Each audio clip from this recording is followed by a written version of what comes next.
Hello friends, welcome back to the channel. कैसे हैं आप लोग? उम्मीद करता हूं कि आप अच्छे होंगे, आपका ट्रेड अच्छा गया होगा। हमारा फर्स्ट टारगेट तो देखिए, हमारा वो ट्रेंड लाइन जो थी उसको ब्रेक करके फर्स्ट टारगेट तो मिल गया था।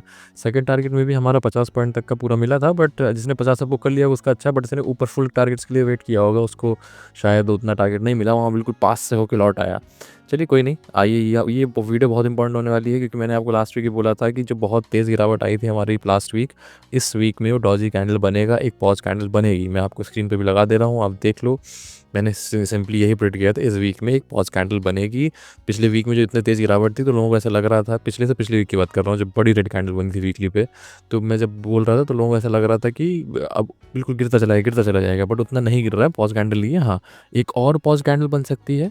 बहुत सारे चांस, बहुत ज़्यादा चांस है कि एक और पॉज कैंडल बने, उसके बाद मार्केट कहीं चले। तो नेक्स्ट वीक भी एक पॉज कैंडल, दिस जो कमिंग वीक है ये भी एक पॉज कैंडल हो सकता है। ठीक है, आइए चलिए स्क्रीन पर चलते हैं और वीकली एनालिसिस भी करेंगे और एडियाज़ भी चेक करेंगे। एडियाज़ बहुत डाउन है, विप्रो का एडियाज़ 7% डाउन है, और बट मुझे नहीं लगता उससे क्या फ़र्क पड़ता है, आई डोंट नो, क्योंकि 11% अप था जब इन्फोसिस का एडिया, उसके बाद भी निफ्टी एग्जैक्टली मतलब बहुत ज़्यादा गैप से नहीं खुला, जबकि उसको 100-150 गैप से खुलना चाहिए था। पर एक चीज़ हमारे लिए अच्छी भी हो गई, अगर वो गैप से खुल जाता तो वो नीचे आ जाता, तो पर क्योंकि गैप से नहीं खुला तो हमको एक तरीके का एक बुल का हमको एक बढ़िया सा मिल गया था ट्रेड। ठीक है ना, तो आइए अभी गिफ्ट निफ्टी भी माइनस दिखा रहा है, तो सब चीज़ें डिटेल में डिस्कशन करते हैं, स्क्रीन पे चलकर डिस्कशन करते हैं। हाँ चलिए, डिस्कशन हुआ था जब इतनी तेज़ गिरावट आई थी, हमारा पूरा डिस्कशन था कि अगर वीक में ऐसे गिरावट आई है तो उसके बाद एक पॉज कैंडल बननी चाहिए। अगर नहीं बनी, अगर यहाँ पे एक और रेड बनी, तो फिर आप तैयार रहो कि 2 वीक में ही, 3 वीक में ही, जनवरी एंड तक आप यहाँ आ जाओगे। बट ये इतनी तेज़ रेड नहीं बनी, तो हमारे एक ऑप्टिमिज्म है अभी भी। और ऑल्सो ये जो कैंडल है इसने 21 EMA को सपोर्ट लिया है इसका। ऑल्सो इसने ग्रीन कैंडल बनाई, ग्रीन डॉजी। तो इसमें अच्छी बात क्या है कि हाँ, हो सकता है कि थोड़ा सा नीचे आए, उसके बाद ऊपर की तरफ क्या पता ये पूरी रिकवरी आ जाए, और अगर इसने लो तोड़ा तो हो सकता है कि नीचे की तरफ भी आ जाए। तो हम वो चल के डिटेल में डिस्कशन कर लेंगे कैसा हो सकता है, कि अगर ये पॉज कैंडल बननी है तो भी हमको किस साइड से ट्राई लेना है। अगर मान लीजिए कि एक और पॉज बननी है, जैसे पहले भी ऐसा हुआ है कि बनी है, अगर मैं आपको दिखाऊं वीकली चार्ट पे, देखिए गिरावट कब आई से देखिए।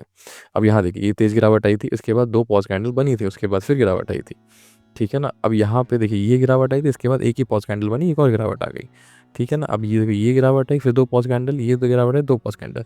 तो मेजरली 2 पॉज कैंडल हर गिरावट के बाद बन रही है, बड़ी गिरावट के बाद ये लास्ट में एकदम नहीं बनी थी, but most of the times बन रही है। तो ये हो सकता है कि एक और वीक या पॉज कैंडल बन जाए, बट क्योंकि ये ग्रीन है।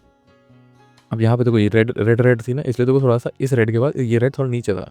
अगर यहाँ पे देखो इस ग्रीन के बाद ये रेड, ग्रीन थोड़ा ऊपर था, तो हो सकता है कि नेक्स्ट जो पॉज कैंडल बने वो थोड़ी सी ऊपर तरफ से बने। मतलब कि मान लीजिए ऐसे अगर बननी होगी तो ऐसे अब तोड़ के ऐसे करके थोड़ा सा पॉज कैंडल बन सकती है, समझ रहे हैं? उसके बाद अगर इसने लो तोड़ा तो ऐसे करके ऊपर आ सकती है। तो हम उसी तरीके से सतर्क करके करेंगे, थोड़ा सा क्वांटिटी लेस रखेंगे इस वीक में, है ना। ट्राई करेंगे कि ज़्यादा से ज़्यादा अच्छे ट्रेड्स मिले, ज़्यादा क्वांटिटी के चक्कर में हम नहीं पड़ेंगे। ठीक है, आइए फ्राइडे को भी देख लेते हैं। फ्राइडे हमने क्या डिस्कशन किया था? फ्राइडे हमने सिंपली डिस्कशन किया था कि हमको, अगर हमको इसके ऊपर मिलेगा तो हम थोड़ी क्वांटिटी में बढ़ेंगे, इसके ऊपर मिलेगा तो अच्छी क्वांटिटी में बढ़ेंगे। तो हमको पहले टारगेट तो हमको पूरे मिल गए, और हमको सेकंड टारगेट में हमारे यहाँ तक का मार्केट का, हमारा प्रोडिक्शन यहाँ तक का था, वहाँ तक नहीं गया मार्केट, यहाँ से थोड़ा सा लौट आया, तो कॉस्ट टू कॉस्ट निकल आए थे हम लोग, बट हमको यहाँ पे फर्स्ट ट्रेड में हमको अच्छा प्रॉफिट हो गया। ठीक है ना, आइए चलिए अब थोड़ा सा चीज़ें अच्छे से और तरीके से देखते हैं, FIDI डेटा देखते हैं। अगर हम FIDI डेटा की बात करें तो यहाँ पे देखो, इन्होंने बाइंग करी है फ्राइडे को। अब बाइंग का मतलब यही होता है कि मैं कोई कॉन्फिडेंट नहीं होता हूँ कि इनको पता है कि मार्केट किधर जाना है। इन्हें कॉल भी बाय कर लिया है, पुट भी बाय कर लिया। अब इनका है कि किस साइड भी गैप करके खुले, हमको प्रॉफिट आ जाए।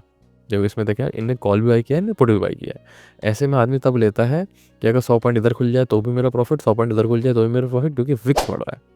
विक्स बढ़ेगा तो आपका जो बाइंग पोजीशन है उसमें लॉस कम होता है, प्रॉफिट ज़्यादा होता है।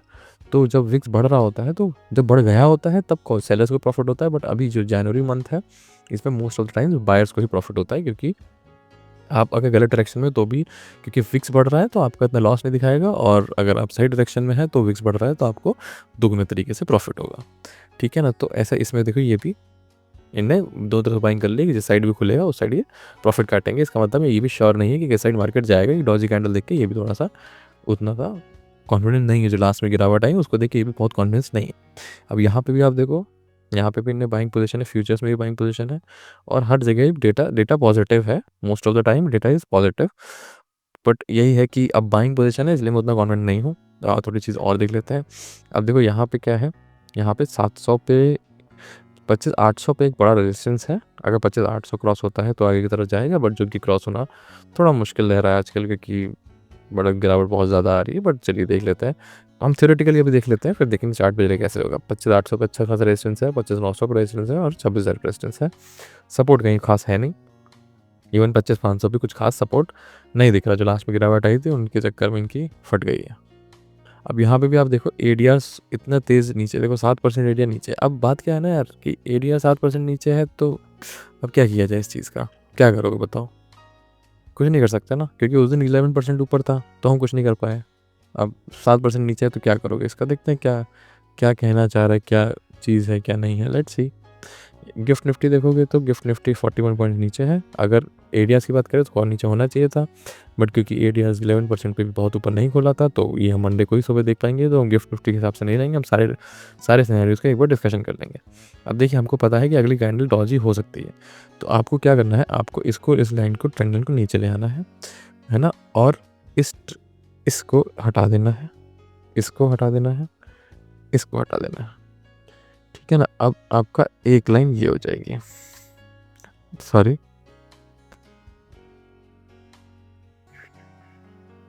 What's happening, it's okay, bank Nifty खुल गया था, सॉरी भाई, मैंने कहा हो क्या रहा है ये। अब आप देखो यहाँ पे एक आप ट्रेंड लाइन यहाँ पे ड्रॉ करो, ट्रेंड लाइन कह रहा हूँ सॉरी, एक हॉरिजॉन्टल लाइन। अब आपको सिंपल रखना है, बहुत सिंपल रखना है। अगर आपको मैं आपको वैसे तो लाइन नहीं ड्रॉ करना चाह रहा हूँ हौच पौच के लिए, आप हौच पौच के चक्कर में मत करना।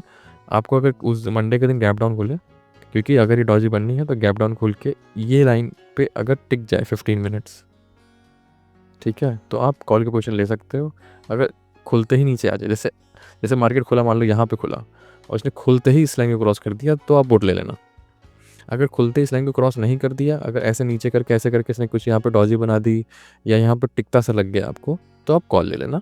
और आपको 50 पॉइंट पर लाइन नहीं बनाना चाह रहा, बट 50 पॉइंट्स यहाँ पे बुक कर लेना और शांति से कंप्यूटर कर देना बंद।